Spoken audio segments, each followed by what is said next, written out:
Me dijeron que mi idea era ridícula. Mi padre se rió en mi cara cuando le pedí apoyo. Ahora que mi app vale millones, me llama todos los días pidiéndome trabajo. Desde que era niño, siempre tuve una obsesión particular con los detalles. No los detalles grandes, como los que todos notan, sino los pequeños, los que otros pasan por alto. Era el tipo de niño que notaba cuando cambiaban una letra en un logotipo o cuando una aplicación actualizaba un icono. No era que fuera más inteligente, simplemente estaba sintonizado de una manera distinta. Mi mundo era digital, aunque vivía rodeado de una familia que seguía atrapada en lo tradicional. Me llamo Iván, tengo 29 años, y crecí en una familia donde todo debía hacerse como se ha hecho siempre. Mi padre tiene una empresa de materiales de construcción, de esas que llevan operando más de 30 años, y cuya única presencia digital es un número de teléfono pintado a mano en la parte trasera de un camión. Mi madre es contadora, estricta, práctica y completamente escéptica de cualquier cosa que no pueda imprimirse y archivarse en una carpeta. En esa casa, las ideas nuevas eran recibidas con sospecha, y los sueños modernos se consideraban fantasías de gente sin carácter. A los 22, cuando aún estaba en la universidad, tuve mi primer momento de claridad. Estaba cursando una clase optativa de diseño de experiencia de usuario, y surgió un proyecto grupal sobre crear una app que resolviera un problema cotidiano. Mi grupo trabajó sobre una idea básica, pero yo me fui por otro camino. Pensé en algo que a mí me pasaba constantemente: olvidarme de pagar cuentas, pero no por irresponsable, sino porque simplemente no encontraba un sistema que fuera realmente útil y amigable para recordármelo. Así nació el primer concepto de Clar, una aplicación que no solo te recordaba que pagaras, sino que analizaba tus patrones de gastos, detectaba cuando te estabas acercando a un mes difícil y te sugería ajustes antes de que llegaran los problemas. No era solo una app de finanzas personales, era una herramienta inteligente, predictiva y adaptable. Lo mostré en clase. El profesor me dio una buena nota, pero nada más. Sin embargo, algo me hizo clic. Tal vez no era la idea más espectacular del mundo, pero era mía. Y más importante aún, funcionaba. Algunos de mis amigos empezaron a pedirme versiones para ellos, luego los amigos de mis amigos. Al final del semestre, tenía una base de usuarios pequeños, pero activos, todos usando una versión básica que yo mismo programaba y actualizaba. Cuando terminé la universidad, decidí que quería dedicarme de lleno al desarrollo de Clar. Para convertirla en un producto real, necesitaba apoyo, tiempo y algo de dinero. No una fortuna, solo lo suficiente para cubrir unos meses de trabajo, pagar a un diseñador y contratar un programador backend que me ayudara a escalar. Así que hice lo que cualquier hijo sensato haría. Fui a mis padres. No puedo explicar lo nervioso que estaba. Preparé una presentación en PowerPoint, llevé datos, testimonios de usuarios, proyecciones conservadoras de crecimiento. Me sentía como si fuera a presentar ante inversionistas en Shark Tank. En realidad, solo me senté en el comedor de casa, frente a mi padre con los brazos cruzados y mi madre con una mirada de advertencia. Terminé mi exposición con una petición clara. Necesitaba 18.000 soles para cubrir 6 meses de trabajo básico. Les prometí devolverlo todo en un año, con intereses si querían. Lo que recibí a cambio fue un silencio que me perforó el alma. ¿Eso es todo?, dijo finalmente mi padre. ¿Quieres que te dé casi 20.000 soles para hacer una aplicación? Yo asentí. Mi voz temblaba un poco, pero traté de sostenerle la mirada. Él se rió. Se rió como si acabara de contarle el chiste más tonto del mundo. Iván, hijo, eso no es un negocio, es un juego, una pérdida de tiempo. ¿Tú crees que la gente necesita otra app para que le diga que no gaste tanto? Si fuera por eso, todos serían millonarios. Intenté explicar, con calma, por qué Clar era diferente. Por qué los usuarios actuales la amaban.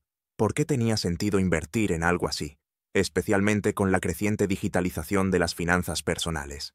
Pero él ya había cerrado la puerta. Si quieres trabajar, te tengo un puesto en el almacén. Empieza desde abajo, aprende cómo funciona un negocio de verdad. Mi madre no dijo nada, solo me miró como si le diera pena. Esa mirada me dolió más que las palabras de mi padre. Me fui de la casa sintiéndome avergonzado, desilusionado, pero también más determinado que nunca. Durante los meses siguientes, trabajé de camarero en las mañanas y de desarrollador freelance en las tardes. Todo lo que ganaba lo metía en Clar. No podía pagarle a un programador, así que aprendí backend por mi cuenta. No podía pagar marketing, Así que comencé a hacer videos cortos en TikTok, enseñando tips financieros con mi app de fondo. Uno de esos videos se viralizó. De la noche a la mañana, la base de usuarios pasó de 300 a más de 8.000. Y eso fue solo el comienzo. Para ese entonces, ya ni siquiera hablaba con mis padres. Las pocas veces que los veía en reuniones familiares, mi padre hacía comentarios como, aún con el jueguito ese, o, cuando se canse, ya vendrá por trabajo de verdad. Lo ignoraba, porque dentro de mí sentía que estaba más cerca que nunca. Un año después, Klar tenía más de 40.000 usuarios activos, varios de ellos pagando la versión premium. Una incubadora tecnológica me ofreció inversión a cambio de un pequeño porcentaje de participación. Acepté. Contraté a 2 personas, amplié las funciones, mejoramos la experiencia de usuario. En 6 meses más, Klar fue adquirida por una fintech europea, interesada en expandirse en Latinoamérica. No voy a dar cifras, pero digamos que era más que suficiente para pagarle a mi padre 18.000 soles con intereses, y aún así, retirarme si quisiera. Y justo cuando todo parecía un sueño, mi teléfono comenzó a sonar. Era mi padre. Y no solo una vez. Llamaba todos los días. La primera vez que vi su nombre en la pantalla de mi celular, pensé que era un error. Lo ignoré. Luego llamó otra vez. Y otra. Después, un mensaje. Hola Iván, solo quería saludarte. Espero que estés bien. No respondí. Pasaron unos días. Otro mensaje.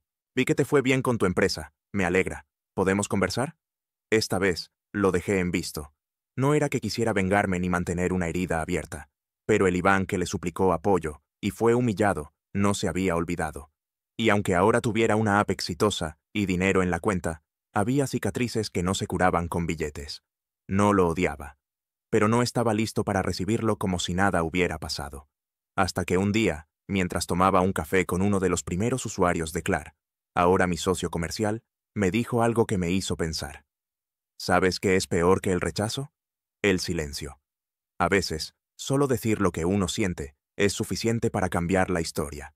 Esa noche, lo pensé mucho. Me quedé viendo el celular por horas hasta que finalmente le respondí. Hola papá, estoy bien. ¿Todo bien en casa? Me contestó a los 5 minutos. Era claro que estaba esperando.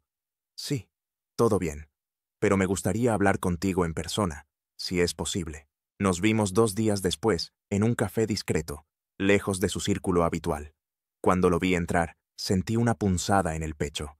Tenía el cabello más gris, los hombros más caídos. No era el hombre imponente que me había hecho sentir pequeño un año atrás. Ahora parecía cansado. Nos saludamos con un apretón de manos. Nada de abrazos. Pidió un café. Yo un té. Te felicito, dijo sin rodeos. Vi tu entrevista en ese canal de tecnología. Hablaste muy bien. Nunca imaginé que llegarías tan lejos con eso. Asentí, sin saber qué responder. El silencio se hizo incómodo. Te fallé, dijo de pronto. Lo miré, desconcertado. Te fallé como padre. Me reí de ti. Te humillé. No te apoyé cuando más lo necesitabas. Me equivoqué, Iván. Por primera vez, sentí que sus palabras no venían desde el orgullo, sino desde la derrota. No esperaba que me pidieras perdón, le dije. Solo quería que confiaras en mí. Lo sé, respondió bajando la mirada. Y ahora sé que debería haberlo hecho. Hubo una pausa larga. Estoy vendiendo partes del negocio, añadió, casi susurrando. Las cosas no van bien. No entiendo este mundo digital. Ya no sé cómo avanzar. Me miró con ojos cansados. Quería saber si podrías ayudarme. No te pido dinero, solo orientación. O trabajo, si lo ves posible. Algo que me devuelva algo de dignidad. No lo vi venir. No lo esperaba. El mismo hombre que me había llamado iluso, ahora me pedía ayuda. Yo, el hijo del que se rió. No respondí enseguida. Lo pensé. Lo sentí. Y sobre todo, me obligué a mirar más allá del resentimiento. Déjame pensarlo. Fue todo lo que dije. Al llegar a casa, no podía dormir. Esa conversación me daba vueltas en la cabeza. Pensaba en los días en que me sentí solo, en la rabia contenida, en la determinación ciega que me había llevado hasta donde estaba. Pero también pensaba en él, en ese hombre que ahora cargaba con el peso de su propio desprecio. ¿Ayudarlo era traicionarme? ¿O era liberarme? Decidí que podía hacer ambas cosas, mantener mis límites y tender la mano. Así que una semana después, lo cité en las oficinas de Klar. No para ofrecerle un trabajo, sino una alianza. Papá, no puedes dirigir tu empresa solo, lo entiendo. Pero tampoco puedes venir aquí y pretender que todo lo pasado no existe. Así que te propongo algo. Hagamos una integración entre Clar y tus clientes. Te ayudo a digitalizar pagos, registros y pedidos. Pero no trabajas para mí. Trabajamos juntos, a la par, como socios. ¿Te parece justo? Lo vi tragar saliva. Creo que no esperaba ese nivel de madurez ni firmeza. ¿Y qué gano yo con eso?, preguntó, a la defensiva. La supervivencia de tu empresa, respondí. Y la oportunidad de demostrar que aún tienes algo que aportar. Aceptó. No con entusiasmo, pero aceptó. Durante los meses siguientes, comenzamos un proceso de digitalización básico en su compañía. Le enseñé lo que podía, con paciencia. A veces lo corregía. Otras, lo dejaba equivocarse para que aprendiera. Me costó muchísimo. Pero entendí algo vital. No hay justicia más poderosa que mirar a los ojos a quien te subestimó y ofrecerle una oportunidad sin devolverle el golpe. Un día, mientras terminábamos una presentación conjunta, me dijo algo que no olvidaré. Nunca pensé que trabajaría para ti. No trabajas para mí, le corregí. Trabajamos por algo más grande, demostrar que lo imposible. A veces solo necesita tiempo. Al principio, la alianza fue un acto de reconciliación silenciosa. No hubo grandes declaraciones ni abrazos dramáticos, solo trabajo, progreso, conversaciones técnicas en lugar de reproches. Pero a medida que nuestra colaboración empezaba a dar frutos, noté algo curioso. Mis tíos, los mismos que me ignoraban en reuniones familiares, comenzaron a escribirme. Uno incluso me dijo: «Tu papá me contó lo que estás haciendo por la familia. De verdad, lo admiramos. Esto es lo que siempre soñamos. Un negocio familiar sólido».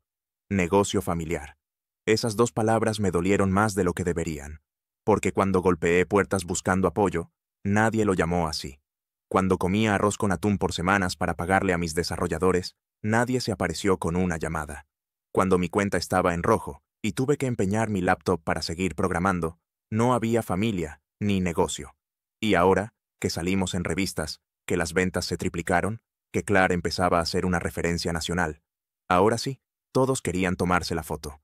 Al principio, traté de ignorarlo. Sonreía con cortesía. Respondía mensajes con monosílabos. Pero dentro de mí hervía una mezcla de rabia e incredulidad. ¿Por qué ese afán de reescribir la historia? Un día, en una reunión familiar, mi tía se acercó con su copa de vino y me dijo frente a todos: «Iván, deberías contar en las entrevistas cómo tu papá te inspiró desde chico. La historia quedaría perfecta así». Reí, incrédulo. ¿Inspirarme? ¿Cuándo me dijo que mi idea era una pérdida de tiempo? Mi tío se aclaró la garganta, incómodo. «Bueno, todos cometemos errores, pero lo importante es que saliste adelante, ¿no?». No respondí. Solo levanté mi copa y fingí interés por otra conversación. Esa noche hablé con mi mamá por teléfono. Le conté lo que venía sintiendo. Su respuesta fue calmada, pero reveladora. «Iván, tu papá está orgulloso, pero es demasiado terco para decirlo. Y los demás, bueno, la gente siempre quiere estar cerca del éxito, aunque no hayan tenido nada que ver con él». Colgué sintiéndome peor, porque no buscaba reconocimiento, solo honestidad. Las cosas se tensaron aún más cuando recibimos una propuesta de inversión internacional. Era nuestra oportunidad para escalar Clar a otro nivel. Un fondo europeo nos ofrecía capital, oficinas en Barcelona y una expansión en Latinoamérica. Yo estaba listo. Luis también. Solo faltaba definir qué hacer con la parte de la empresa que correspondía a la alianza con mi padre. Le propuse comprar su participación. Una salida elegante, justa, bien pagada. Pero su reacción fue desproporcionada. «¿Quieres echarme ahora que las cosas van bien?», me gritó por teléfono. «Esto lo construimos juntos». Tuve que respirar hondo. «Papá, tú te sumaste cuando todo ya existía. No estoy menospreciando tu aporte, pero no es lo mismo. Esto no es una expulsión, es una compra justa. Te llevas una gran suma, más de lo que cualquier otra empresa familiar te habría dado». Se hizo el silencio. «¿Sabes qué? Haz lo que quieras, pero no esperes que la familia te vea igual». Y colgó. Una semana después, apareció un artículo en una revista local titulado «La familia González, del legado tradicional a la innovación tecnológica». En la foto, estaba mi padre con su brazo en mi hombro. Yo no recordaba haber aprobado esa imagen. Le escribí al periodista. Le pedí que corrigiera el encabezado. Le envié correos con fechas, datos, pruebas de que Clar No era un legado familiar, sino un proyecto personal que luego se profesionalizó. Me ignoraron. Entonces entendí. No podía controlar cómo otros contarían mi historia, pero sí podía contarla yo. Escribí una carta abierta. No buscaba venganza, solo claridad. Cuando comencé Clar, tenía 26 años y 0 inversionistas. Mi papá me dijo que era una pérdida de tiempo. Mi familia, en general, pensó que era una moda pasajera. Solo mis amigos y yo creímos. Y eso bastó. Hoy, con el crecimiento de la empresa, muchos quieren pintar el relato como una historia de tradición familiar. No lo es. Es una historia de fe personal, de errores, de aprendizajes, y de volver a intentarlo. Agradezco a quienes se sumaron después, pero la historia ya había comenzado sin ellos.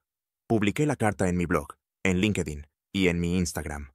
Al principio, me dio miedo, pero al día siguiente, tenía decenas de mensajes de jóvenes agradecidos, emprendedores que vivieron lo mismo, gente que me decía, gracias por decirlo, por no ocultarlo con frases vacías como, todo es familia, porque no siempre lo es.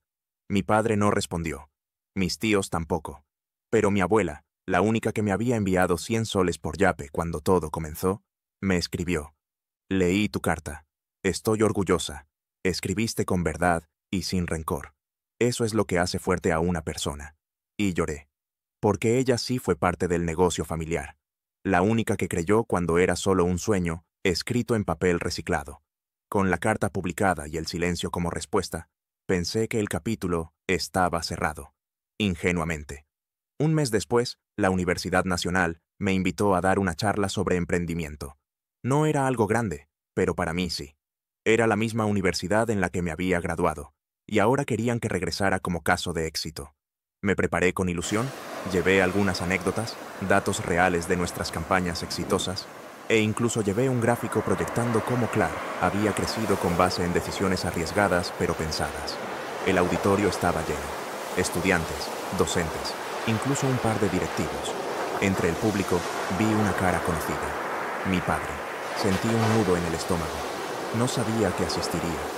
No me lo había dicho, y por un segundo dudé si eso era una señal de apoyo o de control. Pero no había tiempo para pensar demasiado. Comencé a hablar. La charla fluyó bien. Hice reír, conté fracasos, y hablé de cómo la falta de apoyo inicial me hizo más estratégico. Y sin nombrarlo directamente, dije, a veces, el mayor combustible para construir algo propio no es el respaldo, sino el rechazo. Porque el no de alguien que amas duele, pero también despierta. El auditorio aplaudió. Mi padre no.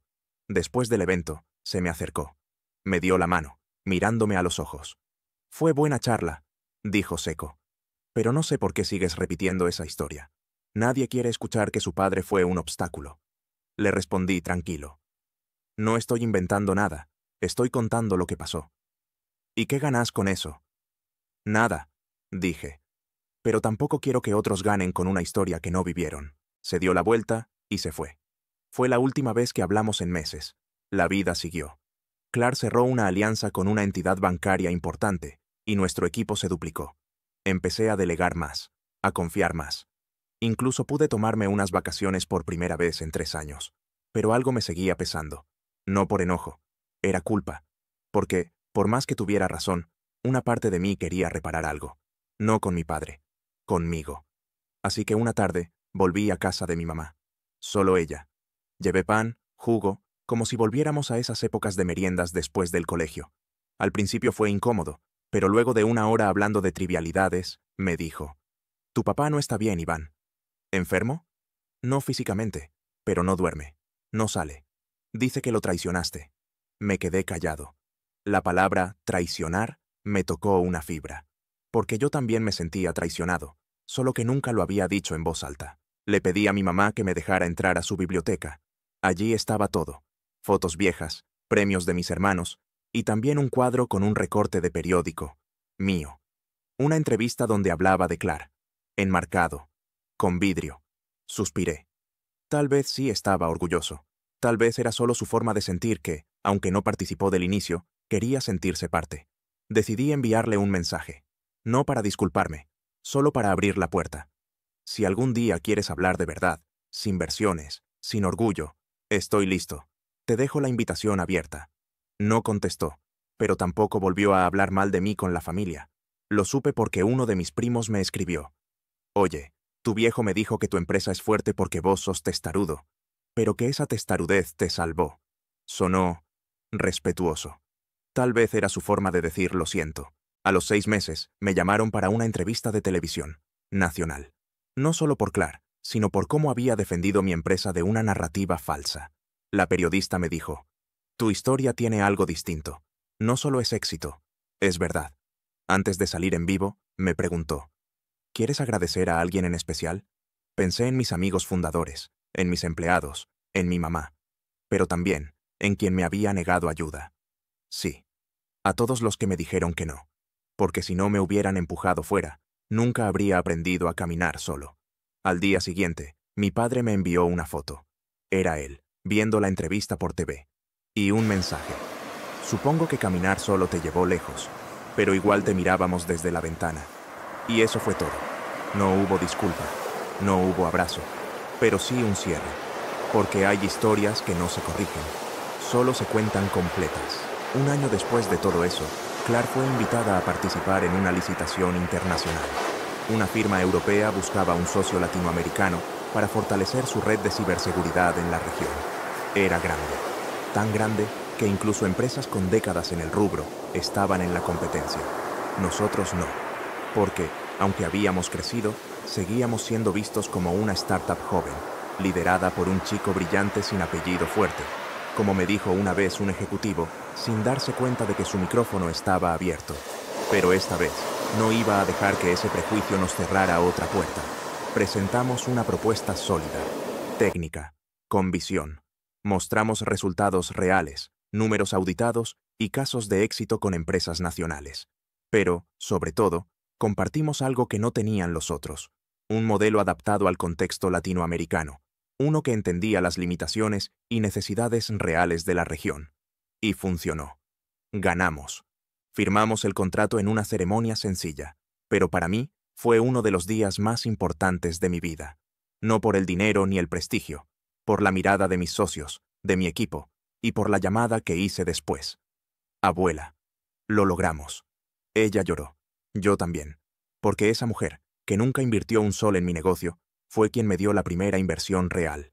Confianza. Meses más tarde, decidí hacer algo que llevaba tiempo soñando. Compré una propiedad. No era una mansión. Era un terreno grande, a las afueras de Lima, con vista al campo. Allí, empecé a construir algo que no tenía que ver con tecnología, ni contratos, ni licitaciones. Era un lugar para descansar, para respirar. Y cuando lo terminé, envié 2 invitaciones. Una para mi madre, otra para mi padre. No como gesto de reconciliación, sino de madurez. Porque no quería que el cierre de esta historia fuera otro silencio. Quería que, al menos, tuvieran la oportunidad de ver lo que construí sin ellos, pero también sin rencor.